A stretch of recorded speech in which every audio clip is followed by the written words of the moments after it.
All right. Well, FanDuel's getting ready, obviously, for the Kick of Destiny 2, which I'm sure we'll get to talk about as that gets closer. You are obviously the voice, and we've heard your voice a few times on the commercials, but FanDuel also putting their foot down, telling the Jacksonville Jaguars, you can stick to losing your $20 million because we're Yeah. not paying it back. If you guys remember, the Jaguars had a former employee of the team, I believe a front office employee, Yeah. not quite sure, but stole $20 million from the Jags and apparently lost it all on FanDuel betting and playing various fantasy sports. And they appealed FanDuel asking for the money back. And FanDuel's like, no, nope, we're going to hang on to the 20 mil. So Yeah. good for Sorry. FanDuel. It's a big time of year for them. $20 million richer and got that big kick of destiny coming up too. Well, they are listen, they're the reason they're the number one sports book. It's because of dudes like that betting 20 million on FanDuel. Yeah, I'm excited to watch Kick of Destiny 2. I'm excited to be home in my home watching the Super Bowl this year, as awesome as last year was. And shout out to the FanDuel people for including me in the promotion for this year's Kick. A lot of people have been asking me about it. One of the big things is it's like, did they bring you back? It's like, well, they're doing something very different this year. It's not a commercial, so they didn't need the guy who could read the copy live in 30 seconds. On the flat. So I appreciate the team over there, and I'm excited to see Gronk make it. I've already bet on FanDuel is going to make it, so you got to make or miss. That is the pick, and I've already tweeted at Gronk. I'm like, you got to make it for me, pal. I need those bonus bets. Yeah, no kidding. I mean, the pressure's on. We're going to be talking on this episode here about who's under the most pressure in Super Bowl 58. Gronk should be on the list. We should throw Rob Gronkowski into that list because, man, the guy's got some redemption to do this upcoming week. But yeah, no, it's been really cool seeing all the promos and with your voice from the Kick last year, kind of in there echoing as like the haunting Rob monster Gronkowski. from the ghost of Christmas past for Rob Gronkowski there. So yeah, that's very cool and looking forward to seeing what they do this year. But yeah, let's get into it. It's going to be a fun episode. We'll talk about who's under pressure the most at Super Bowl 58. We'll also dive into a lot of the offensive coordinator hires and head coaching hires that have now been official over the last about 2.5 weeks or so. Gotten even more names into the mix. So that'll be fun to pour over and kind of just talk about some other news and notes. But let's get into it. Who is going to be facing the most pressure this upcoming Sunday?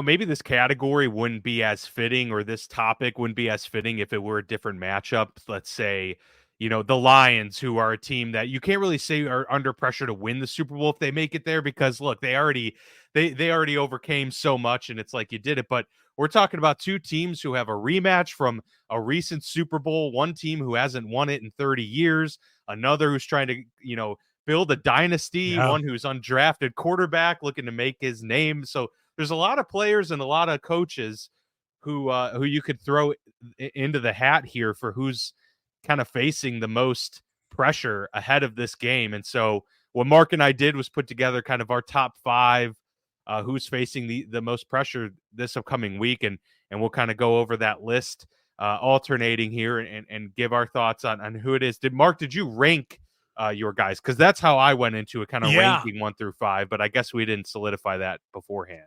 No, I have a ranking as well. And for me, what I really think you nailed it there in the intro, no one's playing with house money right now. Even the Chiefs, exactly. You'd say, oh, no, well, I mean, come on, they won last year, but they've put this pressure on themselves by, kind of entering this dynasty mode, and Patrick being in this kind of greatest of all time category. Andy Reid really putting himself into that kind of conversation as well.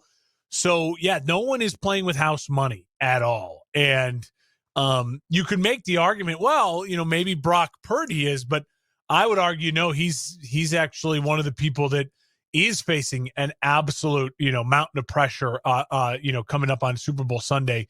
It is an underlying storyline when you get to the biggest game. You cannot, I was just talking with a a guy I work with, and you're just like, oh, I went back to last season when the last time they played in week 14. It's like, I get it. A lot of those faces are the same. The names are the same. The coaches are the same.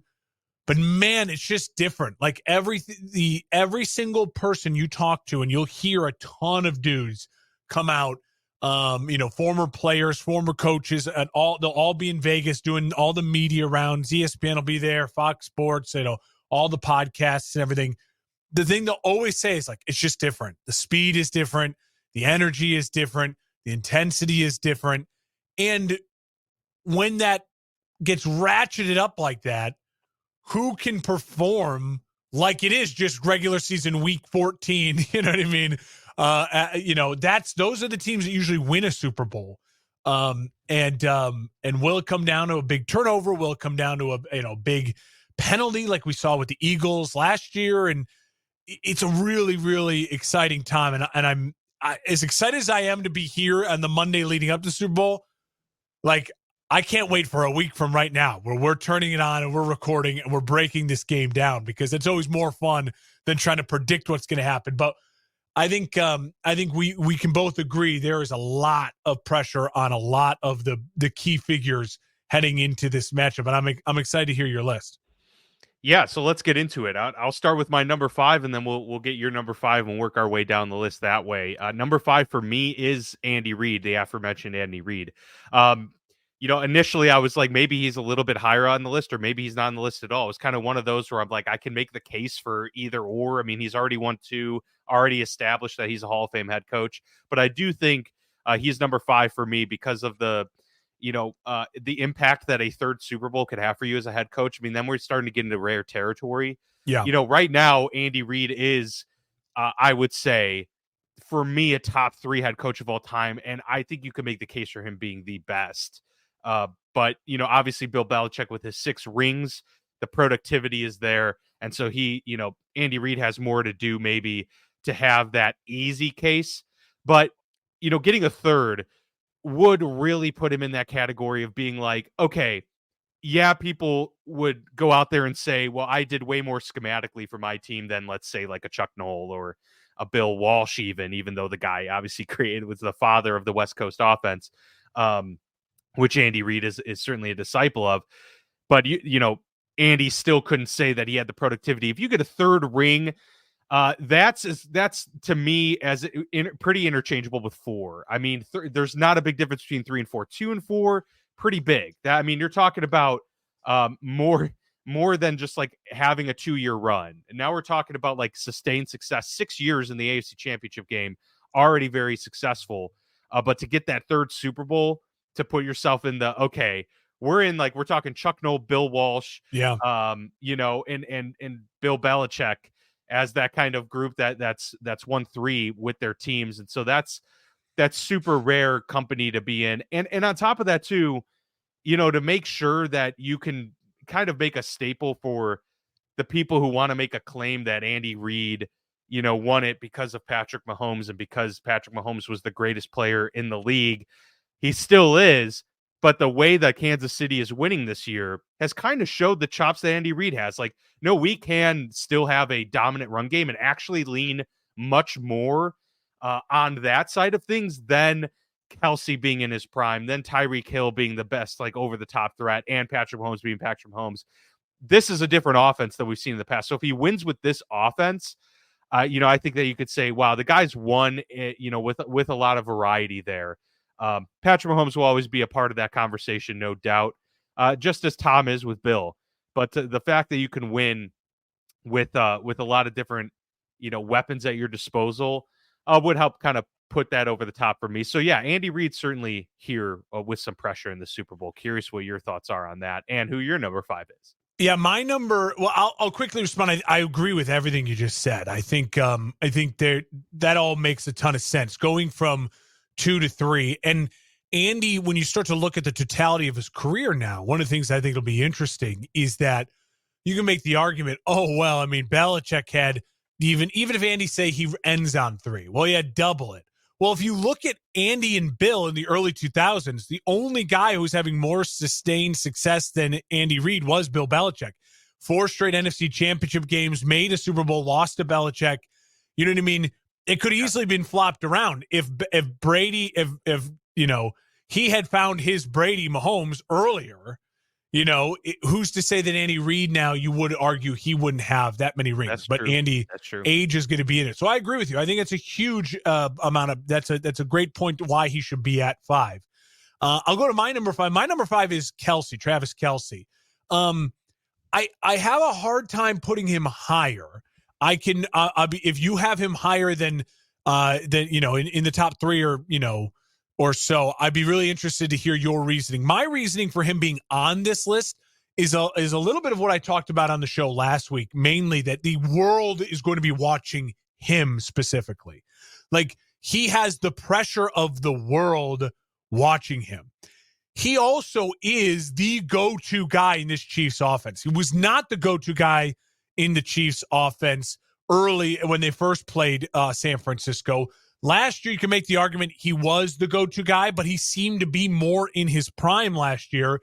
He's certainly a couple more drops this year. Seems like it's caught up with him a bit, his age and his ability to make plays, even though it's coming off of a terrific football game. And so I think there's on the field pressure. I think there's media scrutiny, eyeball, Swifty pressure that is getting put on his shoulders as well. And so I think that is all a part of it for Travis Kelce. I will say for Travis being, he really belongs on this list because of those things.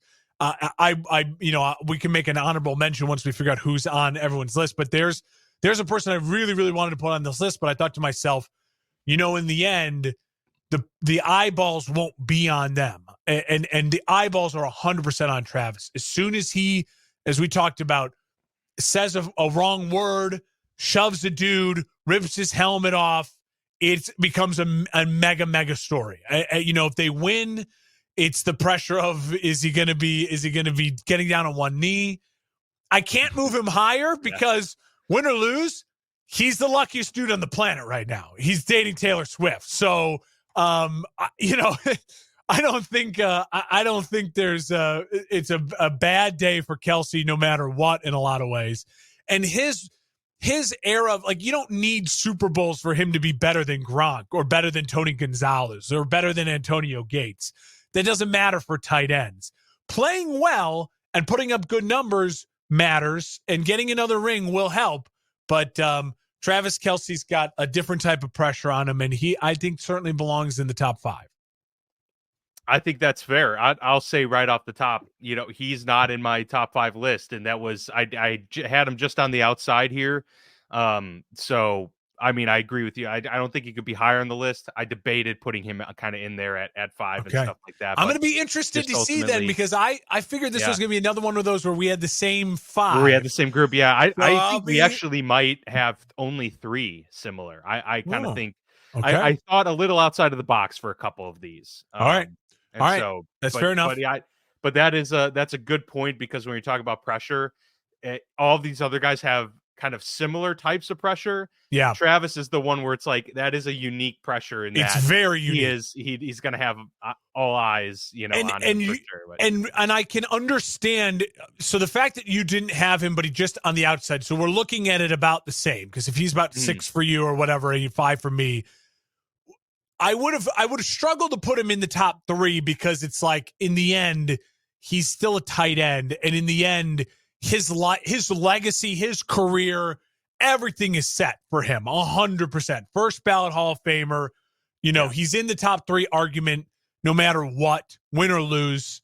Even a Super Bowl win, unless he wins the Super Bowl MVP. It's like Super Bowl MVP, you're right. Yeah, that would then launch to another thing, especially doing that with the pressure he's got of the world watching. That's next level. Like, that dude's the dude, you know what I mean? Like, that's the man right there. Yeah. So, but regardless, that's added. That's not necessarily just pressure going into this game. Can I quickly go to 4? Because we can do a snake kind of thing. We don't have to, but my 4 is Andy Reid. So I just, again, picking up where that conversation is then.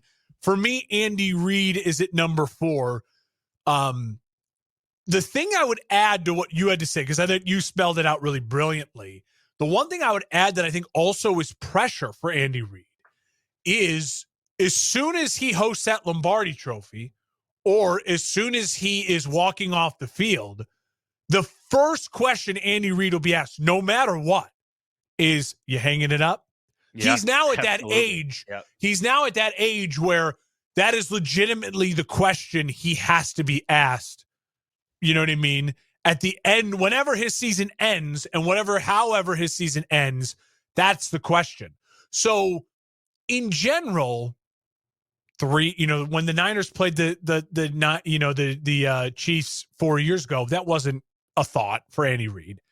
It started to creep in last year. Is Big Red going to retire? And I think especially if he hosts the Lombardi again, that question is going to come with it, whether he likes it or not. Maybe in Andy Reid's mind, he hasn't even thought about retirement, but that will be pressure that then is put on him, win or lose. And so that is the type of thing that will start to creep in. And I guarantee you over the course of the next couple of days, someone is going to ask him in all these media events that they do. Someone's going to ask about it, and that'll become a storyline in and of itself. Andy Reid, is this the final ride for Andy Reid? So that adds pressure. I mean, that adds a ton of pressure because so few guys get to ride off into the sunset. Tom almost did, and then he couldn't help himself. He came back and, did get to a playoffs, but, then lost. I mean, Peyton did, but Peyton Manning, he rode off to the sunset being carried by Von Miller in an insane Broncos defense. John Madden retired after a Super Bowl win, right? So some guys get to do it in the coaching world. Bill Cowher, your guy, did, but someone is at the level of Andy Reid. It'd be hard pressed to think. I can only think off the top of my head like John Madden, who's in that category. If you'd argue a top 5 coach, Cowher's a good coach. I don't think we'd say he's a top 5 coach of all time. No. So in that world, he actually left the year after, so he didn't. He didn't retire after the Super Bowl. Yeah, they ran it back one more time, but so the bus went out on time. Yeah, the bus. So I think that's what I would add to what you said. He belongs in the top 5. 4 or 5. That's splitting hairs there. So everything you said plus that added pressure of retirement. Yeah, it's that is a unique element to this in terms of all of the people on this list or who would be in contention for this list. He's the one where it's like the retirement thing really looming. So I agree with you there. Number 4 for me is a guy I'm going to guess I only have on my list, and the one that, might be a little bit more controversial, and it's Christian McCaffrey to me. And the reason I say it's Christian McCaffrey is not only did this guy kind of set the stage and the market for what a player of his caliber at the position of running back demands. With that contract came inherent pressure as well for not only the 49ers to look like they made the right choice, which any good employee of any company is motivated or at least wants to be able to let their company say, I made the right choice in hiring that guy, or I made, the good decision in paying for this. I'm getting a return on my investment. And so Christian McCaffrey had the inherent pressure when signing that contract of being worth it. And he certainly was and has lived up to it at this point. But the big reason for them signing him was so that Kyle Shanahan could have a guy that could elevate and take this offense to the next level of running game, because they've been able to get production out of the running back position for years. That's what Kyle Shanahan does. He's great at blocking schemes and great at dialing up a run game and then getting the play action off of it and the West Coast, all that stuff. But they needed a running back that could take that great scheme and then also just make amazing plays within it so that you could have a breakdown and still get 60 yards out of it, right? And so, the reason is they hadn't been able to get over the hump over the years. And they did get to the Super Bowl one time, lost it, and then couldn't get back. And so getting Christian McCaffrey, the thought is, this is the guy we need to be able to get ourselves there again. And so, Christian, you're there now. You're there with, Mr. Irrelevant at quarterback, nearly undrafted guy leading this team. Kyle Shanahan, who the narrative has been that he can't win the big game. And this 49ers team has been able to win in 30 years. They went out and got you. And They've been able to lean on you all season long. You're a MVP finalist. Now's your chance to let the team lean on you and to be that guy that, they don't need to pass the ball 50 times this game to be able to win Yeah. and to beat a Mahomes in some sort of shootout type of deal, that they can get you the touches you need, and you can then return provide the production and the win that they desperately need to. So I think him as a player, it may be as under as much pressure, as any 49er in terms of what they need, what the team needs from them in order to get a win. And I think Christian McCaffrey is a huge part of what this team needs this upcoming week. Yeah, that's interesting. You make a great point there. He's not on my list, so I will say that now. He is, and he fell around 7 as I was putting this together. And I think the reason why I struggled to have him, I guess it's just the different way we look at pressure, right? To me, I'm not, if we're talking about next week right now, the 49ers lose and Christian McCaffrey, the only way I feel like I would blame him for a 49ers loss is if it's like he makes the giant mistake, right? Because if he gets, only 10 carries because they get down early and they got to throw the ball a ton, like that's not on him. You know what I mean? Like that's not his fault. Right. So I'm with you. I 100% get what you're saying. There is pressure. He was the missing kind of piece. They gave up a ton to get him. I just think that I think he needs to proactively. He needs to be aggressive. Be really he needs good to be, early. Yeah, he needs for to them to have a chance to win. You're right. He needs to on that first carry of the game get positive yards so they can continue to feel like we can keep going to Christian McCaffrey and we can lean on him in this game. I get you 100% because if Brock Purdy is even a little shaky early on, you're not going to wave the white flag and just give up. And part of that is going to be going on Christian. Yeah, maybe I had him too low. And you're right. Well, look, I mean, there's arguments for a lot of guys, so it's certainly a deserving MVP. Easy. Yeah. And then I'll go with my number 3, and then we'll toss it to you for your third.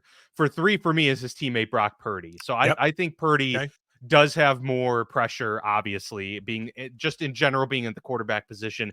Now you could also make the argument both ways for this too, in that look, the guy doesn't have anything to prove. He won, multiple playoff games. He was undefeated for the first 7-8 games of his career, leading the team to the NFC Championship game before getting hurt last year, and then brings the team all the way back to the Super Bowl in year 2. So you always say, wow, he's way outperformed expectations for a guy who was taken with the last pick in the draft. But on the flip side, you could also say, okay, but from Purdy's perspective, from Shanahan's perspective, from the 49ers, they don't care about that anymore. That's not the narrative that they're looking at. They're saying, no, this is going to be our franchise quarterback. And you don't get to the Super Bowl every year unless you're Patrick Mahomes or Tom Brady. And so this might be the only shot we have to help bring this team back to, paradise where they were 30 years ago. And so for Brock Purdy, you have the weight of the curse of the 49ers quarterback that has been the last 30 years of like, can we get a quarterback that gets us there? You've had good, guys taken high like Alex Smith. You've traded for a guy like Jimmy Garoppolo. You've had Colin Kaepernick get to a Super Bowl, and you haven't been able to win it. Well, we've got you now. And so Brock, as the quarterback, it's just what comes with the position. You have just general pressure of what a quarterback has in a Super Bowl. But on top of it, you have the pressure of a fan base of a franchise that's been snake bitten. And you probably have personally some inherent pressure that you put on yourself to help your coach finally get the ring that your coach has been seeking for all of these years and hasn't been able to get. So there's a lot of that in there. And then on top of it, the narrative around you in the media lately, for some odd reason, has been, he's a game manager. And so you don't want to just win the Super Bowl. He'll be happy to win it, but he wants to be able to throw 3 touchdowns. He wants to throw 300 yards. He wants to make the game-winning drive at the end of this game to quell all of those, naysayers and to shove it in their face and to be the solidified, bona fide, no questions asked, I am the 49ers quarterback for the next decade and we just won a Super Bowl. Let's get ready for a dynasty of our own. So that there is a lot of pressure there on Brock Purdy, I feel. He could probably go higher, honestly. Ton of pressure, and I have him at 3 as well. And you know, when I was listening to you right now, you said everything really well, and I think towards the end is where I want to kind of pick up the argument for me and why he's so high, is that when you look at Brock Purdy now historically, he has an opportunity to literally his career, the start of it, mimic Tom Brady almost to a T, like absolutely to a T. When we talk about the greatest quarterbacks of all time, if you give just a generic, the top 5 quarterbacks of all time, Manning, Brady, Mahomes, Elway, Marino, Favre, Rodgers, every single one of those guys is there for a reason, mainly physical, right? Like Elway, Marino's mobility and arm strength, Rodgers' escapability, big play arm, Marino, the greatest spiral you've ever seen in your life. I mean, just an absolute cannon. Manning, 6'5", big, strong, could shrug off defenders. The most accurate quarterback of all time, and had the biggest brain of all time, of a quarterback. And then there's Tom Brady, who I can make the argument, Manning saw the game in his prime better than Brady. I can make the argument that was never as athletic, near or close to it as Rodgers, any of those other guys.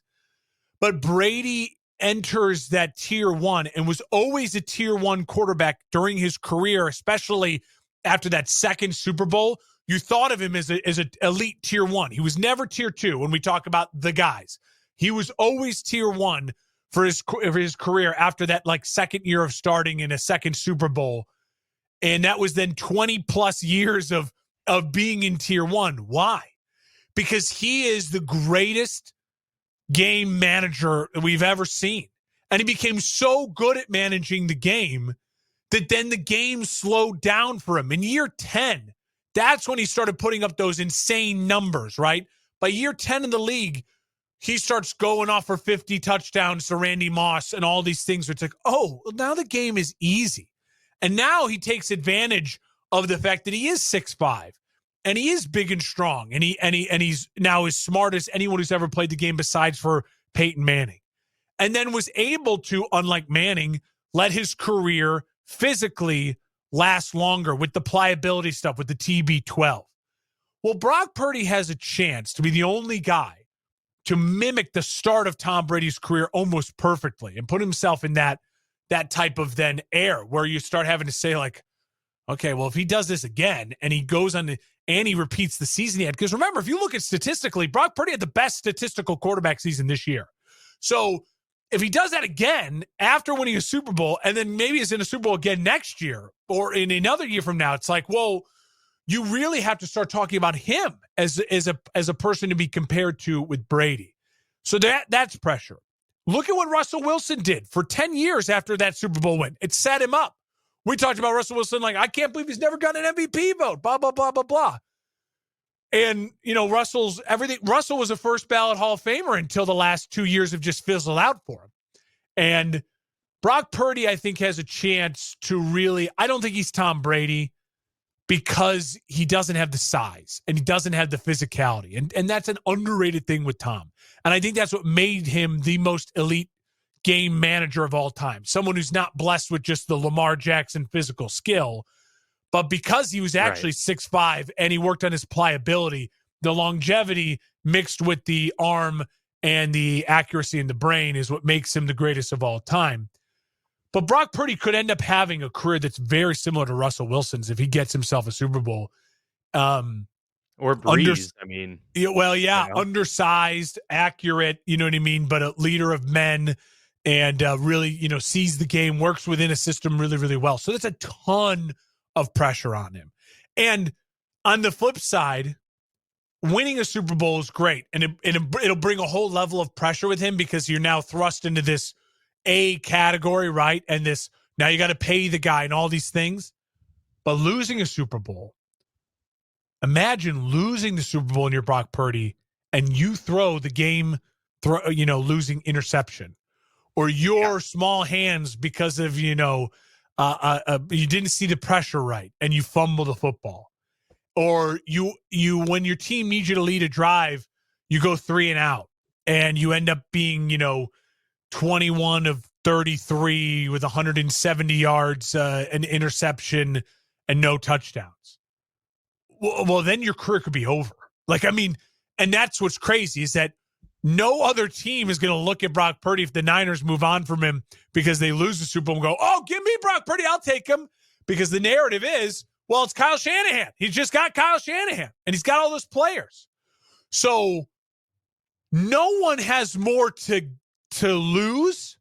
I think there's 2 people have more to gain, but no one has more to lose than Brock Purdy going into the Super Bowl this weekend. And I firmly believe that. No one has more to lose because if he loses and he's bad in the loss, his career could be over.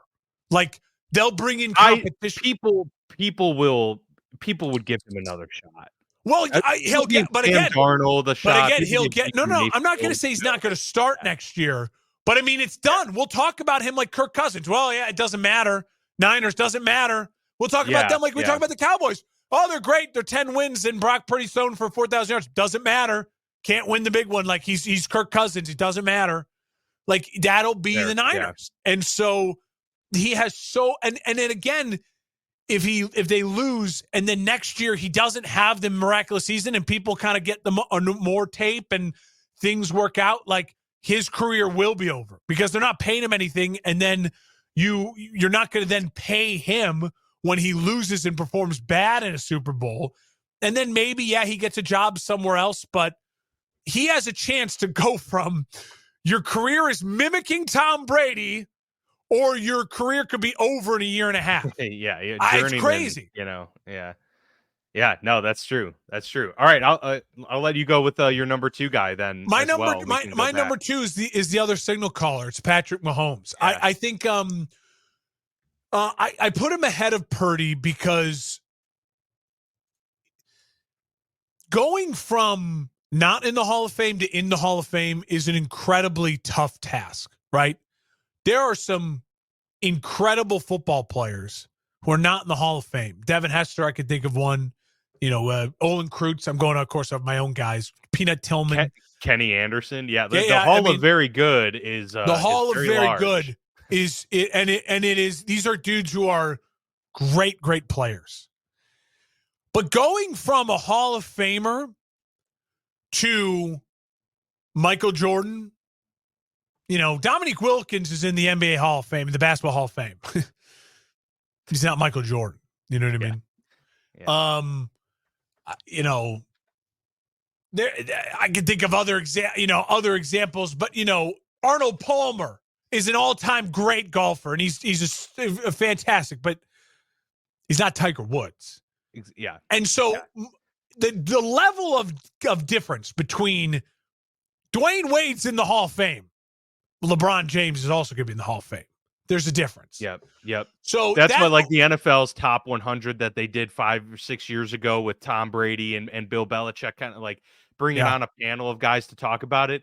That's like a good way of thinking about it. Like, there's so many more players in the Hall of Fame, but to make the top 100 greatest players to ever play in 100 plus years of the sport, that's next level. And and what's crazy is Mahomes is probably already on that list. Yeah, I would agree. And that's why the pressure of and how much it takes to go up another notch, right?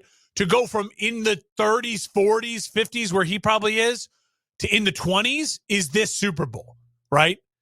And losing doesn't drop him farther down the list. He's on the list. He's there, right? If he makes 5 more Super Bowls and loses every one of them, he's not going to drop down the list. He's just not, because we know how hard it is to make Super Bowls. And Tom Brady lost how many Super Bowls? 4, 3. He lost 2 to Manning, 1 to Foles. He lost 3. I think he lost 4. I think he was 7-4 in Super Bowls. So you start to look at all of that and you say to yourself, like, it's okay. Like that's not going to change It's not going to change his trajectory too much, right? Yeah. But the No, but wins, this is a legacy thing. the This is a wins, legacy thing. yeah. I mean, it's Michael Jordan. I mean, it's going from Dominique Wilkins, it's going from Dwayne Wade, one of the 5 greatest shooting guards of all time, to no. Now you're Kobe Bryant. Now you're Michael Jordan. Now you're in the top. Now you're in the top 2 shooting guards of all time. Yeah. He gets 3, and he gets 3 this quickly. And the way he's gotten it, with would be a 3rd, most likely Super Bowl MVP. That is the difference between being the 6th greatest shooting guard of all time or 5th greatest in Dwayne Wade, and now the only 2 that are in the discussion are Michael Jordan and Kobe Bryant. And like that's it. I mean, that's what Mahomes can do here. Now, I will say, there is also the loss on the loss side for Mahomes, and I'll turn it over to you and get your thoughts on this too. He has lost, but we don't criticize him for the Super Bowl loss because they were so injured. And the tackles, I mean, it was so obvious what was wrong. And there was nothing they could do about it. You went from 2 starting tackles to 2 backup tackles, really like 2 third-string tackles, and there's nothing you could do about it. All right? Like, it was against a historically great front 7 for Tampa. Like, it was a nightmare scenario. So we don't criticize him. If Mahomes' stat line is something along the lines of 1 touchdown, 50% completion percentage, 2 interceptions, a fumble, like if he has a bad game, that could mean something in a really negative way. And I don't expect that, but that's also pressure, right? And he knows that going into it. And then I'll end with this. I mean, he's not getting any help from his family. And the news out of with his dad with a 3rd DUI, that is a real problem. And at some point in time, Patrick has to be the patriarch of this family, and really start to look them all in the eyes and be like, you got to stop. My brother is getting sexual assault allegations, got videos coming out. My wife's pouring champagne on people. And my dad is now his 2nd DWI in the time I've been in the NFL. And now he could be facing prison. Legitimate jail time. And he should. I mean, it's at the point now where Patrick Mahomes Sr. should either A, give up driving, or B, give up drinking. You only have 2 options after your 3rd one, right? You have 2 options, because that's the 3rd time you've been caught. Exactly. That's not the 3rd time you've done it. So that's the 3rd time you've been caught. So if you're Pat, you got to go to Dad and say, you got 2 options here, Dad. Stop driving or stop drinking. You tell me which one you want to do, and I'll support you either way. So that adds on to it, because he's going to have to answer a question about that today or tomorrow, whenever they first meet the media. And that is it. That is just, again, what makes Patrick probably also so special and unique when his story is written, especially if he wins this Super Bowl. He'll have won 3 Super Bowls in the early part of his career. In 15 years from now, we'll look back and be like, and he had to deal with his brother as a distraction, his wife as a distraction, his dad as a distraction, and his head coach's son during one of the Super Bowls was a distraction. Yep. So he's had to handle a lot, So, that's part of what makes the pressure on Mahomes. Yeah, no, there's the internal family pressure, no doubt about it. And that's a lot of pressure to put on people forget he's still a young guy. I mean, he's 28 years old. Yeah. But he's been dealing with this since he was, 23 or 24. So it's like, that's a heavy burden to bear for a lot of people in general, let alone someone who's got it, out there in the limelight for all to see. So that's a great point about that aspect of the pressure as well. And he comes in at number 2 for me for many of the same reasons that you outlined. So I'm not going to rehash most of those, but I will kind of piggyback off of what you said about the 3rd ring, because, I mentioned it earlier. It's bizarre because it's only one. It's only a number 1. And a lot of people could say these are arbitrary distinctions in terms of like how many you've got or have one less. But, having one fewer Super Bowl than the Bradshaws, than the Montanas of the world it's hard to describe to people maybe who aren't sports fans. But that one Super Bowl gap doesn't really matter, but two kind of does. Like, people can make the argument well, you only won 2, and like Bradshaw won 4, and Montana won 4, and Brady won 7. Like these guys won so It many, gives and two it for gives some their reason just argument feels credit. like Yeah, yeah, it does. It does. And you could say, okay, well, you're in just that tier below, like Ben won 2 and Eli won 2. And there's a lot of guys that have won, a couple, not a lot, but there are more that have won a couple than have won 3 plus. So for some reason, like 3 is that benchmark where it's like, okay, you've legitimately won in many different ways, and it's different from winning 3 in a row versus, okay, he's been to 6 AFC championships, he's been to 4 Super Bowls and won 3. It's like, no, you've weathered that storm a lot more than just kind of like riding a yeah, 3-year wonder. So from that aspect of it, yeah, there is the pressure of like getting that third ring and kind of getting over that hump and kind of solidifying yourself. totally.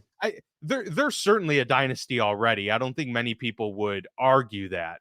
But to get 3 would be, there are just you are the Chiefs of the, you know Yeah, 20, well, you can't even say 2020s because they yeah. won it, the Just year the Chiefs before, but era. Yeah. it's that era of like 2018 to 2024, and then beyond. There'll be finally that, decade gap where you could say, well, they won 3 titles, even if they don't win it again from now until 2028.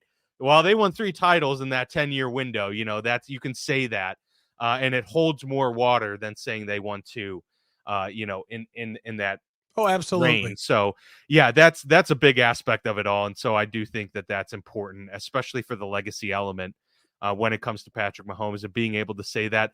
And then also to his credit, and what's the bright side of all of this is, even if he doesn't get over that hump yet, he has so much time Yeah. to still get his third and fourth.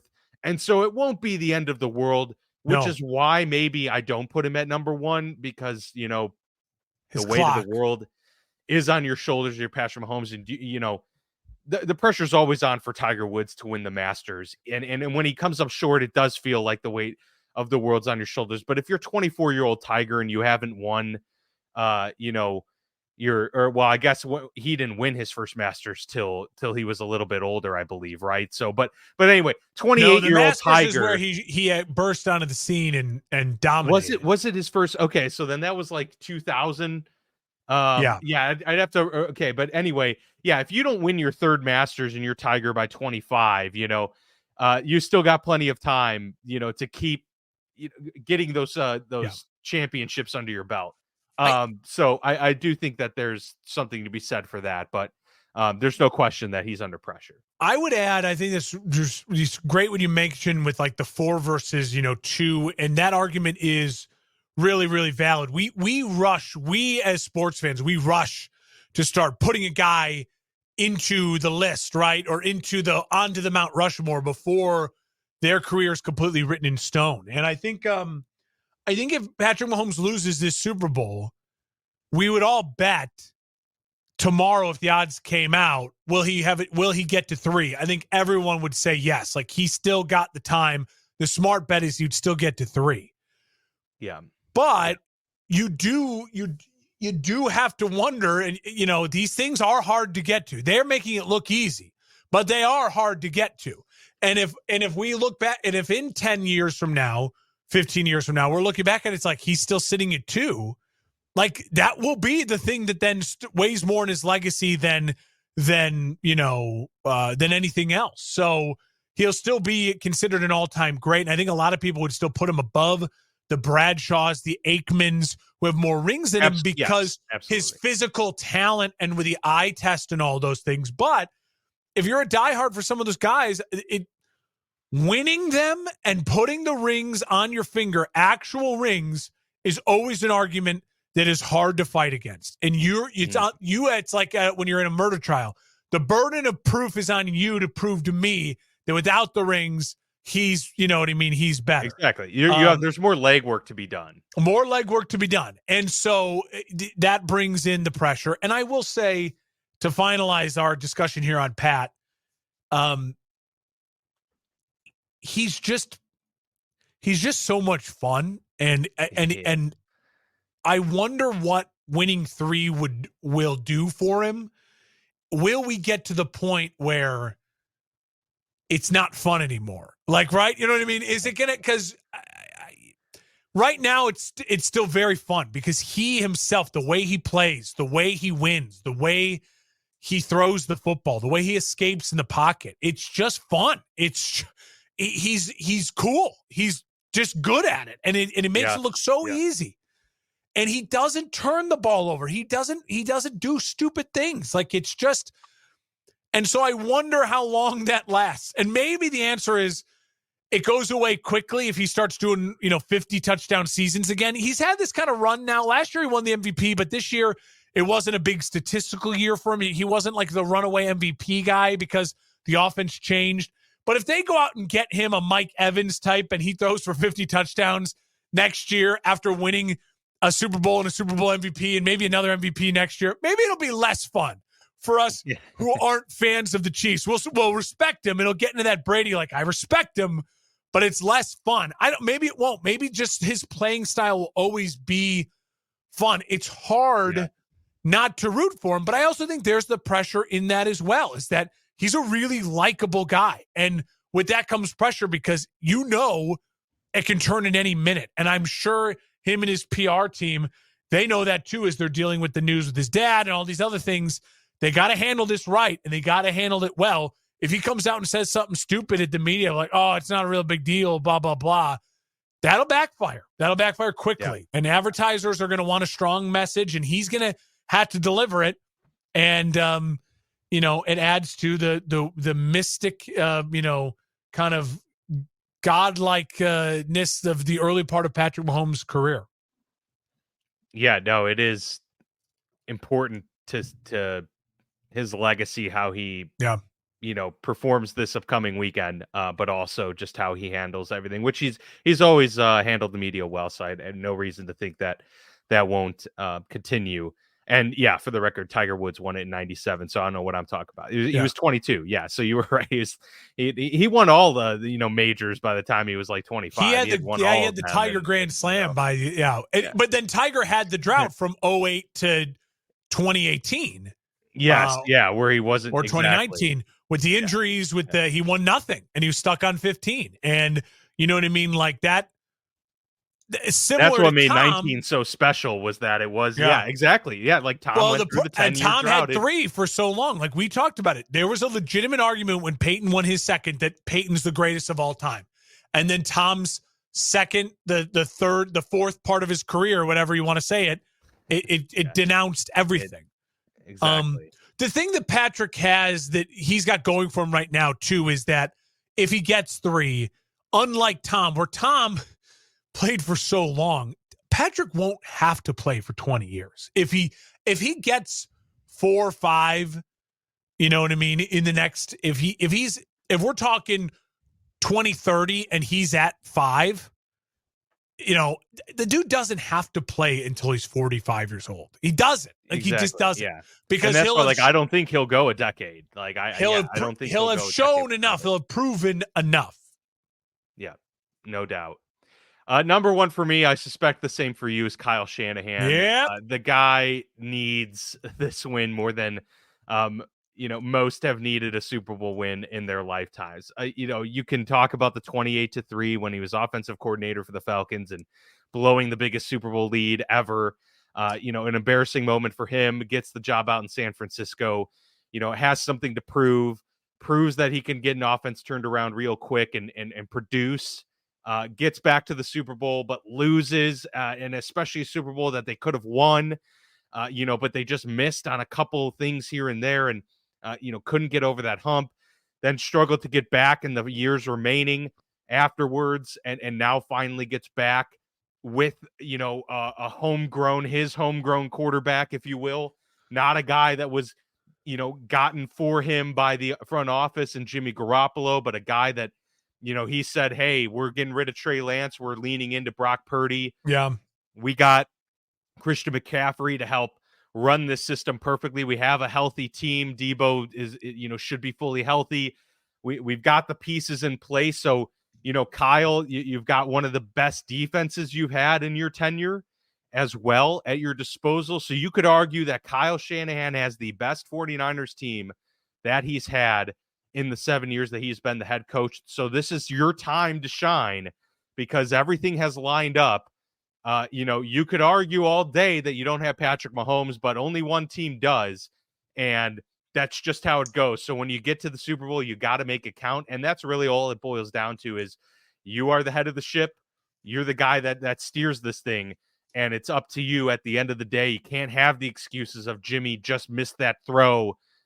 You can't have the excuse of, the Falcons, fumbling the football and just not being able to get positive yardage on some of those runs. No, it's like you're the guy calling the shots. You're calling the plays, and now you're also calling the entire operation.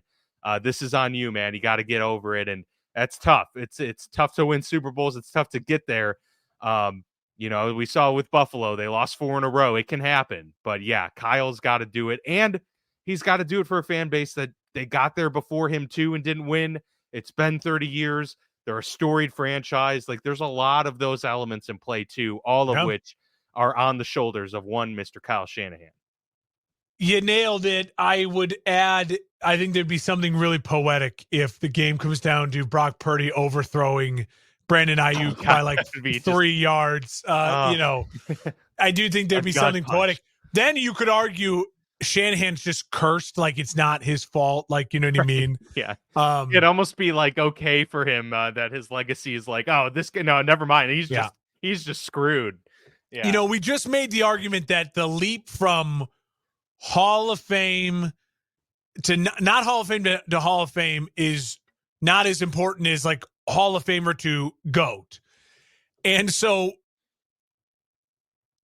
we're making kind of the reverse argument for Shanahan in a sense, but the problem is like Shanahan's already built up a resume, even without a ring, that it feels like he's on a Hall of Fame trajectory. I mean, there's no denying this guy is one of the 2 or 3 best coaches in the NFL.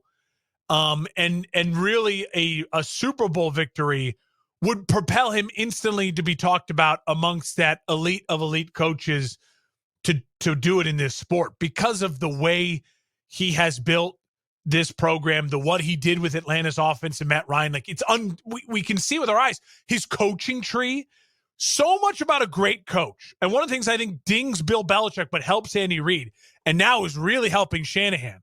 Look at their coaching tree and look how successful the tree is. That goes to show you they built something that is unique enough, but actually can be put on paper and used somewhere else, as opposed to Belichick just being this unique enigma that you can't figure out and no one can learn from. Shanahan is a special football coach, but the pressure is on him because Trey Lance, it's a name. He's not on a roster, but his ghost and presence looms large for this San Francisco 49ers team. Because after the 2020 Super Bowl, when they lost 30-21, what happened? The next year, they ran it back. They were confident with Jimmy G, but he got injured and they sputtered. There was a lot of CJ Beathard and Nick Mullins and sputtering in that 2020-2021 season. And then what did they do after that season? They drafted Trey Lance. They traded up from the teens to number 3 overall, and they gave up a ton of picks to go get the guy because, you know what? This team is special. This coach is special. The roster is special. They need to be special at quarterback. And a criticism of Kyle Shanahan is you took a guy who is, by all accounts, the raw tools, the raw talent, and you couldn't make him into a starting quarterback. And Trey Lance will probably never be a starting quarterback. Now, maybe Trey Lance's own failures kind of absolves Shanahan about that a little bit. Maybe just they whiffed. And he was never, no matter how great of a coach, the greatest coach in NFL history could not have made Trey Lance into a starting quarterback. Maybe. You kind of hope if you're Kyle Shanahan for his legacy, Trey Lance never starts and is never good because that'll be the defense he has. Like, no, I just couldn't do it. He's so big. He's Jamarcus Russell. He just can't play. But right now it's a ding on his legacy. And a way that gets solved is that, remember, a year ago, The Niners were just lost an NFC title game with Brock Purdy getting injured. And the talk was, well, you rehab Purdy, but it's a competition at quarterback between him and Lance going into it next year, and we'll see what happens. That was the talk a year ago. And now Trey Lance is a fart in the wind. He's an afterthought. He's a nothing, right? Because Kyle Shanahan, the report was that Kyle Shanahan went into the owners and the GM's office and the owner's office and said, you're going to hate this. But the truth is, that kid, the 7th rounder, the last pick overall, is the best quarterback on our roster, and he should be the starting quarterback. It was Kyle Shanahan that had the conviction to do that. And so it's Kyle Shanahan's job to make sure that that kid performs and that kid helps the Niners win a Super Bowl. They have the better roster. They have the better defense. They have the better skill positions on offense. Offensive line is probably 50-50. The difference is you have the head coach with the puppet quarterback, the Niners, versus the Zen master of Andy Reid. He's this kind of, he reminds me a lot of Phil Jackson for the Bulls. Like just this kind of enigma and his own unique dude. Only with Phil Jackson, it was like smoking weed. And with Andy Reid, it's like eat a steak and just relax. You know what I mean? But they're these kind of Zen, calm, funny, unique, quirky guys in their own way, but great and brilliant. And then, it's the greatest quarterback in the sport on the other sideline. So it's a ton of pressure on Shanahan. Losing will just continue to tarnish a legacy that should be one of a Hall of Fame coach. And he may not get in if he never wins one. And that's a lot of pressure. It is. And to kind of go off of what you said with the one to get the Super Bowl, that puts you in pretty elite company. I just looked it up. Only 21 coaches have won a Super Bowl in NFL history.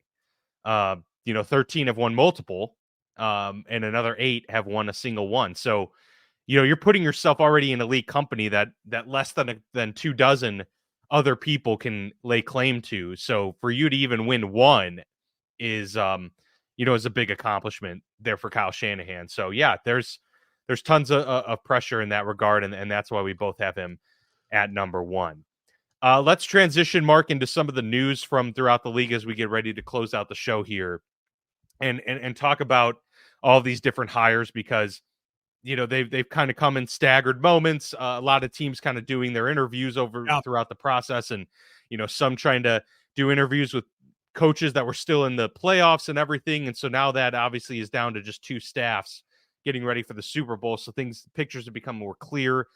I may have missed a couple in this list here, but I'm going to name off a few of the more recent hires, and you feel free to add any in there as we discuss kind of what teams and fan bases. I have the whole list here as well. Excited.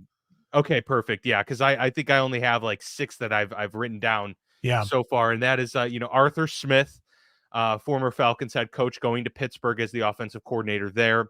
Cliff Kingsbury is going to join Dan Quinn in Washington as the offensive coordinator there. So bad news for Eric Bieniemy, who is still on the staff. Well, no, I was just about to break that news to you. Adam Schefter just reported he will not be with Adam Schefter 4 minutes ago. Dan Quinn confirmed that Eric Bieniemy will not return to the Washington staff. So Bieniemy is a free agent now, which is a good thing. I think there are still some teams that could use him as an assistant head coach / offensive, assistant, things like that. I think there's plenty of jobs out there still for Eric Bieniemy. Absolutely. Former Bears offensive coordinator Luke Getsy going to the Raiders, who appeared to have Cliff Kingsbury in their grasp. But then, for whatever reason, he ended up going to Washington. They get Luke Getsy there in Vegas. Ken Dorsey, a former offensive coordinator for the Bills that got fired early this past season, is going to Cleveland to be their offensive coordinator. We have Liam Cohen from the Rams going to Tampa Bay, and Clint Kubiak from the Kyle Shanahan-led San Francisco 49ers is going to be the offensive coordinator for the New Orleans Saints. Son of Gary. After this. Son of Gary Kubiak, longtime NFL head coach as Clint, well. Is that, did I get Gary. Everything there? Clint, yeah. First of his name. Those are the new ones. Overall, when you look at the coaching cycle for this year, I think A couple things stand out to me. If I was a fan of any new head coach, there's only two that I'm like pumped about, right? And that's Jim Harbaugh in the Chargers. I think we would be, if I was a fan of that team, I'd be ecstatic. I would feel like he's going to come in, he's going to take so much pressure off my quarterback. What Harbaugh always does is establish the run, physical team. It's something that Justin Herbert has not ever had, and I think that is that would feel great. I'd feel really good if I was the Raiders, because you're in a tough spot and you get Antonio Pierce to stay. That feels like you're creating something that, you know what? It's in the image of a Dan Quinn-led, Mike Vrabel-led, where we have the CEO, the former player, the culture setter, which we desperately need right now in our franchise. And so I'd be pumped about that. Then there's a couple things I'd be like, if I was the Falcons with Raheem Morris, I'd be like, okay, wait and see. I wouldn't be thrilled, especially when you need a quarterback and you're an offensive team, goes defensive higher. He seems again to be in that mold of like, he'll set the tone, second chance. Gerard Mayo, Patriots. It's hard to fill the shoes. If I was a Patriots fan, I personally would have liked them just gone a completely different, like go outside the box, go away from the tree. But Gerard Mayo, again, in the mold of the kind of Houston Texans mold of, get the young defensive culture setter, former player with the team, and now, D'Amico Ryans, and now, Gerard Mayo. Brian Callahan with the Titans. I would have not loved letting go of Mike Vrabel, but if you're going to move on from a defensive guy, you bring in an offensive guy who just, helped Joe Burrow become a star, who can help your young quarterback. So I think I'd be leaning positive there. And then, to be honest, the Panthers with Dave Canales, Seahawks with Mike McDonald, Commanders with Dan Quinn. It's wait and see. I don't hate any of the hires, but I feel like all of them are very, very wait and see.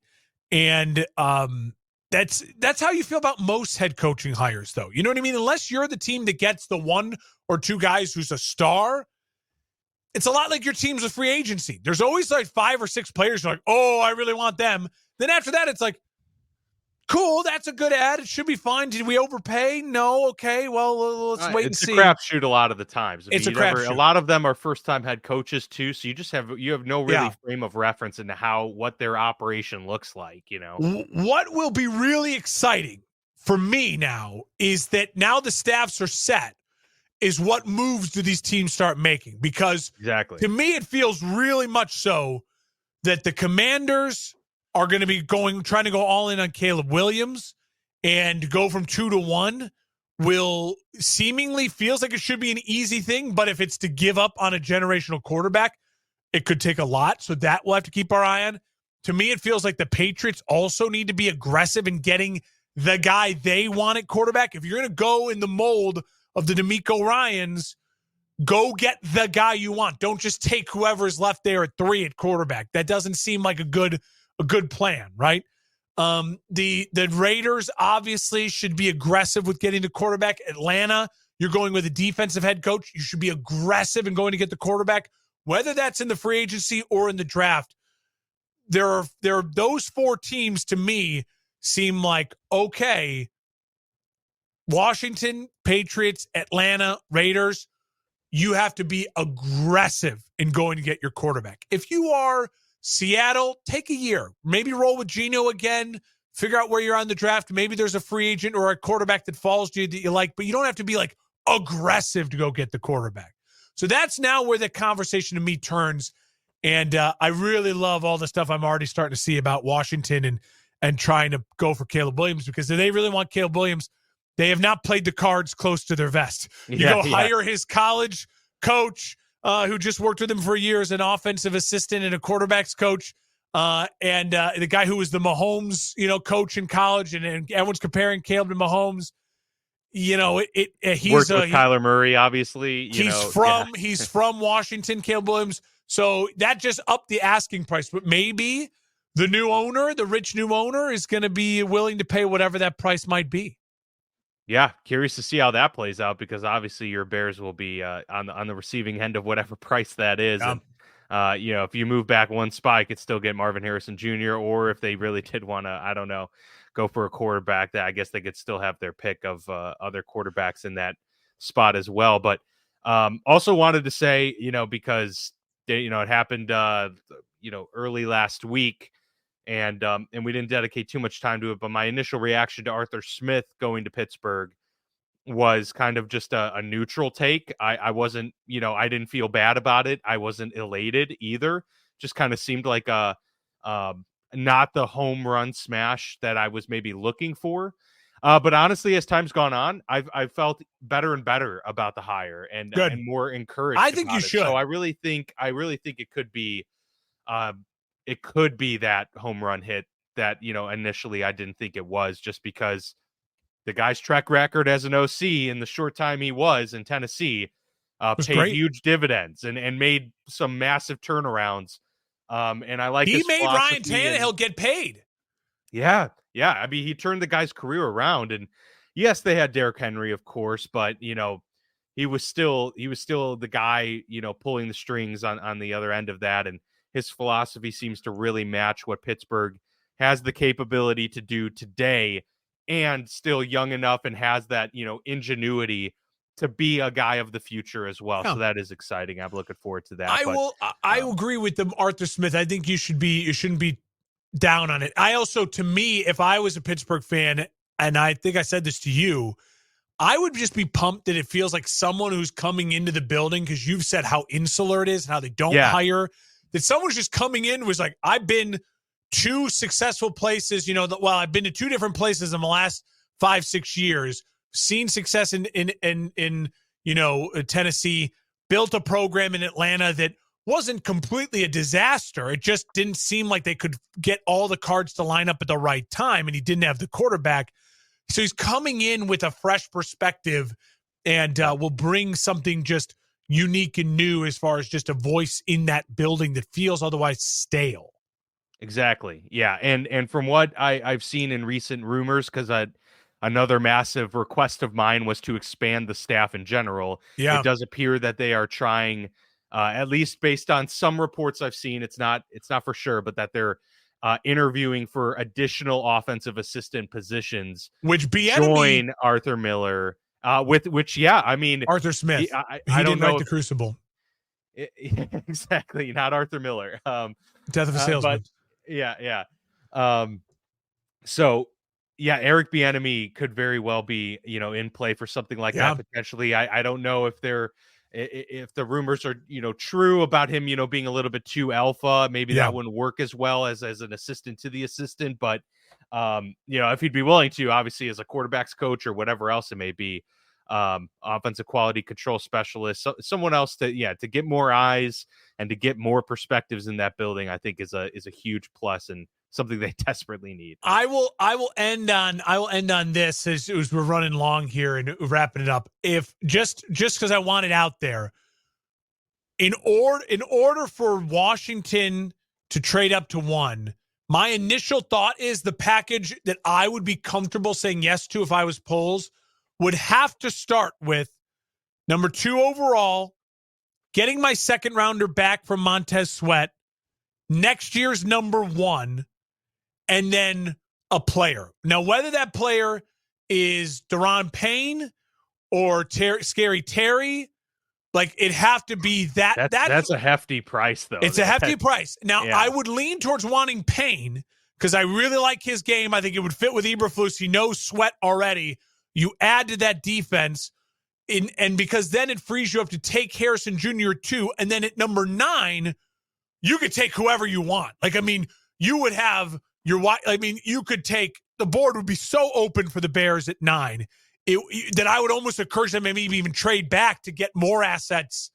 So that's what I would say.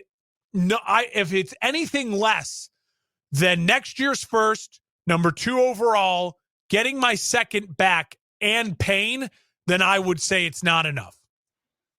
There you go. There you have it. Yeah, we're gonna have a lot of hypotheticals to toss around in the coming weeks, because I'm excited to kind of explore this number 1 overall pick, which is exciting. It's always exciting to see what teams would have to give up and how that could shake out.